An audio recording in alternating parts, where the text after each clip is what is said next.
Untuk membandingkan hasil yang sudah kita peroleh dari hitungan manual, kita perlu memastikan hasil dengan perhitungan SAP.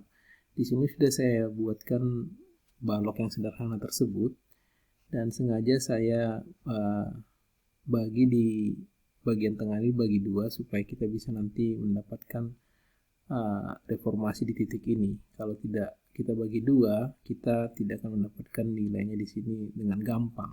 Jadi dia akan memberikan deformasi di titik-titik kumpulnya. Oke. Nah, hal yang penting diubah di subnya adalah kita perlu mendefinisikan materialnya, dan hal ini yang penting adalah modulus elastisitasnya.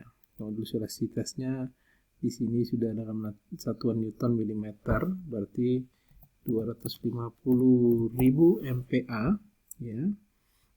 Kemudian kita definisikan section propertiesnya. Dalam hal ini section properties akan kita buat itu adalah 2 buah untuk bagian kiri dan kanan, dan di bagian tengah karena dia berbeda geometrinya, dia inersianya 2 kali lipat lebih besar di bagian tengah dibanding dengan bagian pinggir. Cara termudah untuk mendefinisikan penampang itu untuk balok itu kita lebih baik dia membuat dia dalam bentuk penampang yang kotak. Ya, penampang kotak itu ada di konkret, ya. Ini rektangular atau sama dengan kotak. Dan yang paling gampang adalah kita mendefinisikan berapa lebar dan tinggi balok tersebut, karena dia akan dengan otomatis nanti menghitung propertiesnya, yang berapa momen inersianya, berapa cross section, dan seterusnya, ya. Jadi sedikit kita perlu merubah perhitungannya ke dalam Excel ini, ke dalam bentuk maksud saya dari momen inersia menjadi lebar penampang. Kita asumsikan untuk kemudahan B sama H nya itu tingginya sama, sehingga dari momen inersia kita bisa memasukkan B nya berapa dari persamaan ini tersebut, I kali 12 di akar pangkat 4 kan mendapatkan B nya. Jadi untuk yang momen inersia AB dan CD yang ini 600 kali 10 pangkat 6 atau 600 juta ini, itu kita dapat penampangnya lebarnya 291, dan untuk BC yang 2 kali lipat I nya, penampangnya kita misalkan dalam hal ini 346 sekian milimeter, ya. Kita masukkan di sini, ya. Kita bisa copy untuk ini, kita copy di sini, ya. Kalau kita lihat section propertiesnya, nih lihat nih benar nih, momen inersianya tepat 6 kali 10 pangkat 8, ya. Dan itu sebenarnya yang paling penting kita perhatikan, yang lainnya tidak terlalu relevan buat kita, dan kita pastikan profil yang sudah kita definisikan di materialnya kita pilih, ya. Lalu ini bisa kita kasih nama mungkin AB CD, ya, di sini, oke. Ya, terus kita lakukan cara yang sama untuk profil yang satu lagi. Ini kita material 1, ya, dan ini kita materialkan BC, ya. Terus ini dia lebarnya, ya, kita cek ini dia momen inersianya pas 1,2 kali 10 pangkat 8, ya.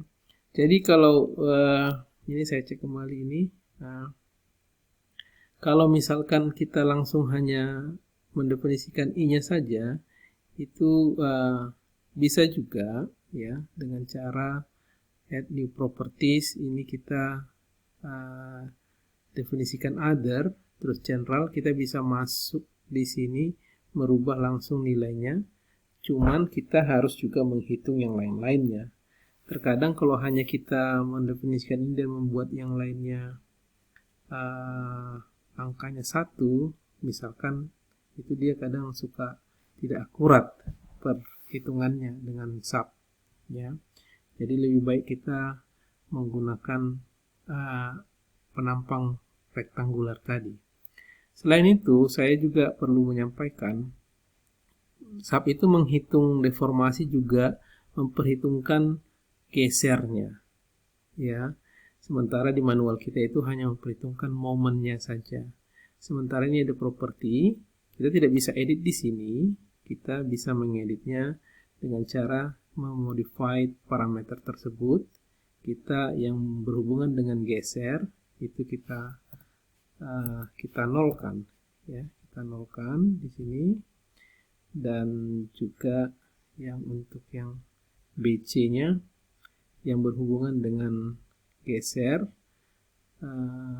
kita nolkan supaya perhitungan sub dengan manual itu kompatibel, sama-sama memperhitungkan deformasi itu akibat momen saja. Karena pada kenyataannya deformasi itu juga dipengaruhi oleh geser yang terjadi, tapi di hitungan manual kita tidak memperhitungkan hal itu karena nilainya cukup kecil, tapi sub memperhitungkan faktor geser juga. Jadi kita supaya kompatibel perbandingannya kita tiadakan. Lalu kita aplikasikan penampang yang sudah kita definisikan tersebut, ya, ke subnya. Frame section ini A, B, ya. Ini juga penampang AB tadi. Yang ini penampang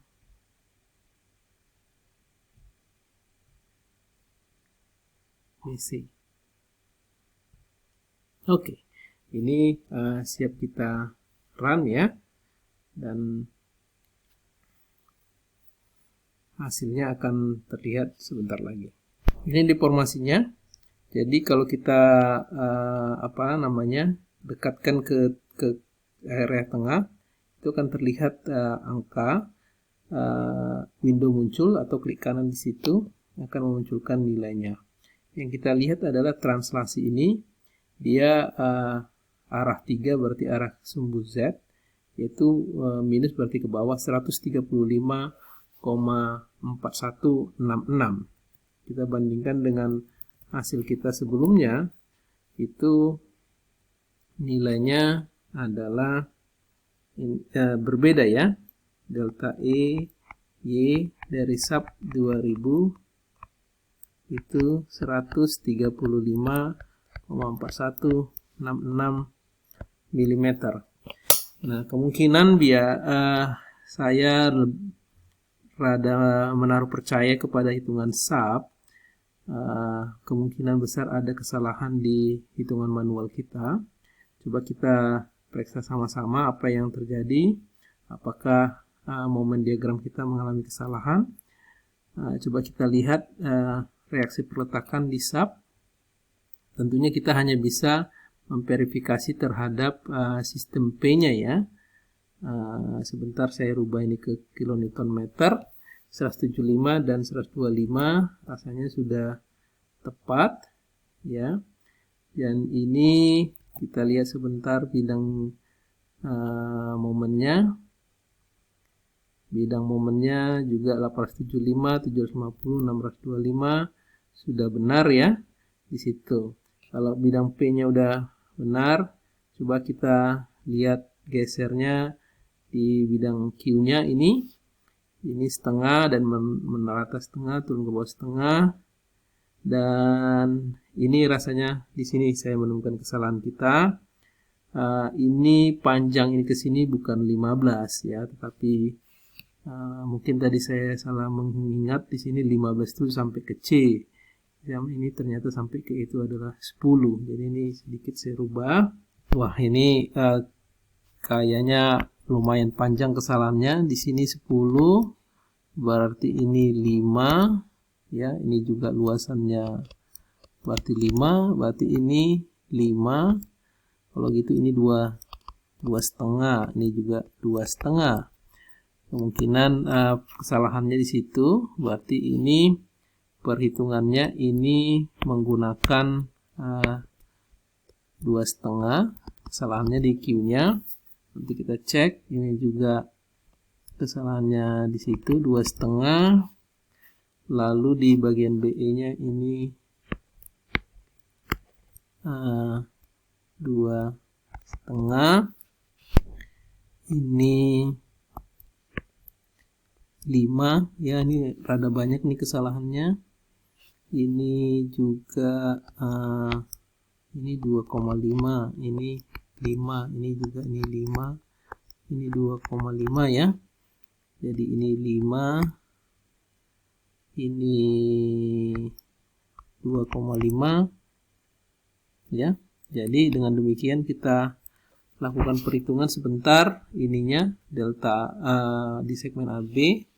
Oke, sudah saya hitungkan untuk kita di sini koreksi-koreksiannya. Untuk AB ini 3645833, CD demikian angkanya, BE juga, dan EC juga mengalami perubahan. Jadi semua ini mengalami perubahan semua hasil integralnya akibat kesalahan kita menghitung momen di bidang Q-nya tadi. Dan sudah saya lakukan perhitungan, hasilnya tepat sekali, nilainya sebesar 135,4166 mm. Jadi match ya apa yang kita peroleh dari hitungan manual dengan hitungan SAP. Rasanya perasaan akan sangat senang sekali kalau hitungan manualnya bisa matching dengan hasil dari SAP, khususnya perhitungan defleksi. Oke, saya kira itu yang bisa saya sampaikan di sini. Kita sudah mendapatkan hasil yang memuaskan dari hitungan SAP-nya. Ya, 135,42 ini tadi karena sudah dirubah jadi meter. Di sini kalau kita akan merubah kembali lagi milimeter. Ini sebentar. 135,4166 ya. Demikian tutorial untuk mendapatkan deformasi pada balok dengan cara virtual work method. Mudah-mudahan ini bisa dipahami dan menambah pengetahuan tentang analisa struktur. Oke, terima kasih.